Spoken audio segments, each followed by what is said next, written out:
अगर वो लालू जी का बेटा नहीं होता तो नम्मा फेल चपरासी में भी नौकरी नहीं मिलता।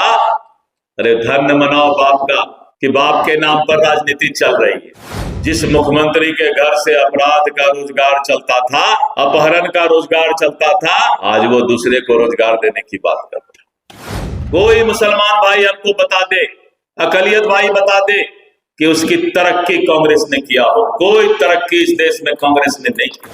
विपक्ष कह रहा था कि इस बार जो तीसरी बार सरकार बनी है, अब भारतीय जनता पार्टी कोई कानून नहीं बना पाएगी। अब क्या, अब तो बहुत कम सीट हो गया।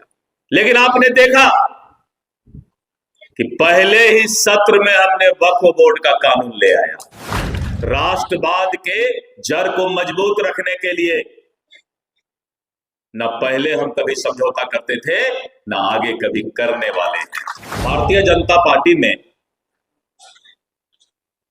अगर सबसे बड़ा कोई पद होता है, दायित्व होता है, तो वो कार्यकर्ता का होता है।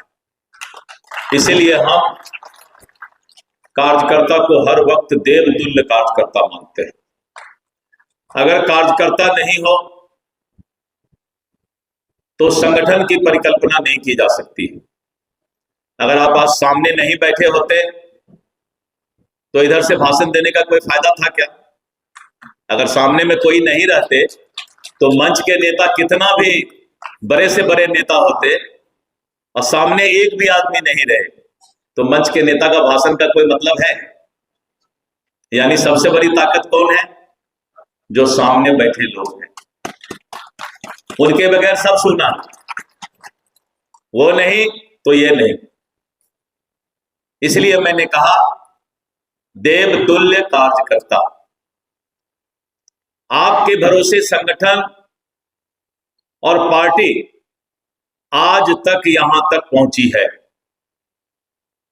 डॉक्टर श्यामा प्रसाद मुखर्जी जी बोलते थे, जहां हम लोग बोलते थे जहां हुए बलिदान मुखर्जी वह कश्मीर हमारा। एक ही देश में अलग अलग विधान था और इतने लंबे समय के बाद देखिए भारतीय जनता पार्टी या जनसंघ, हम कार्यकलाप बदल सकते हैं लेकिन विचारधारा नहीं बदल सकते, क्योंकि विचारधारा जड़ में है, कार्यकलाप धरती के ऊपर। हम उससे कंप्रोमाइज विचारधारा से नहीं कर सकते हैं। एक मिनट दबा दीजिए। और इतने लंबे समय के बाद आपने देखा कि जैसे 2014 में माननीय नरेंद्र मोदी जी के नेतृत्व में हमारी सरकार बनी तो हमने कश्मीर से 370 धारा हटा दिया। यह विचारधारा है। राम मंदिर निर्माण की बात थी, माननीय नरेंद्र मोदी जी ने शिलान्यास किया और जो हमारा सपना था आज राम मंदिर, भव्य राम मंदिर बनकर तैयार है। मित्रों, विपक्ष कह रहा था कि इस बार जो तीसरी बार सरकार बनी है, अब भारतीय जनता पार्टी कोई कानून नहीं बना पाएगी। अब क्या, अब तो बहुत कम सीट हो गया। लेकिन आपने देखा कि पहले ही सत्र में हमने वक्फ बोर्ड का कानून ले आया।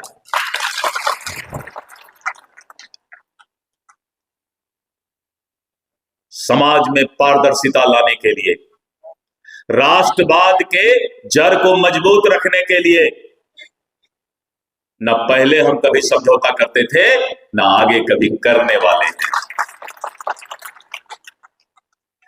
मित्रों, एक विद्यार्थी हर वक्त 30% नंबर पर विद्यार्थी पास करता है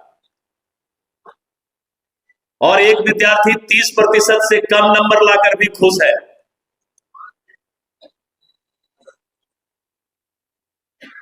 और आज नरेंद्र मोदी जी के नेतृत्व में जो तीसरी बार सरकार इस देश में बनी है, वो मजबूत इच्छा शक्ति के साथ 2047 में विकसित भारत देखने का सपना पूरा करने के लिए तैयार बैठी। और मैं एक बात बता देता हूं, सबका विकास होगा। कांग्रेस ने इतने वर्ष तक शासन किया, कोई मुसलमान भाई आपको बता दे, अकलियत भाई बता दे कि उसकी तरक्की कांग्रेस ने किया हो। कोई तरक्की इस देश में कांग्रेस ने नहीं किया। वहीं पर नरेंद्र मोदी जी की सरकार ने स्पष्ट कहा कि सबका साथ, सबका विकास, सबका प्रयास। और बिहार का तो हालात आप जानते हैं। चांदी का चम्मच लेकर जन्म लेने वाला राजकुमार नम्मा फेल है। पिताजी तो चारा गायब करके बहुत पैसा देके स्कूल में पढ़ा रहे थे, अच्छा हॉस्टल दिए थे, 2000 रुपया महीना खाने का था, 4000 लालू जी भेजा करते थे तेजस्वी के लिए। लेकिन जिसका स्वभाव ही पढ़ने का नहीं था वो नम्मा फेल कर गया। और नम्मा फेल राजकुमार आज बिहार के लोगों को रोजगार देने की बात करता है। अगर वो लालू जी का बेटा नहीं होता तो नम्मा फेल आदमी को शायद चपरासी में भी नौकरी नहीं मिलता। अगर वो लालू जी का बेटा नहीं होता तो नम्मा फेल को चपरासी में भी नौकरी नहीं मिलता। अरे धन्य मनाओ बाप का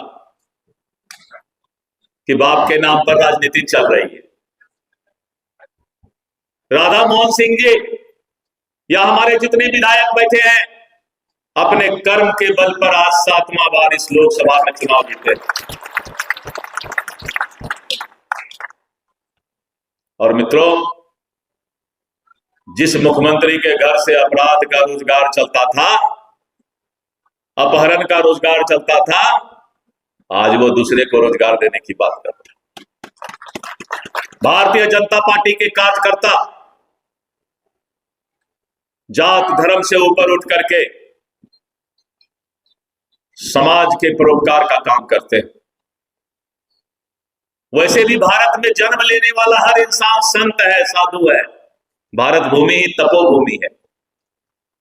आप लोग तो इधर उधर मत देखिए, अपने आप को देखिए। आप भी संत हैं, साधु हैं, क्योंकि आपने भारत भूमि पर जन्म लिया है।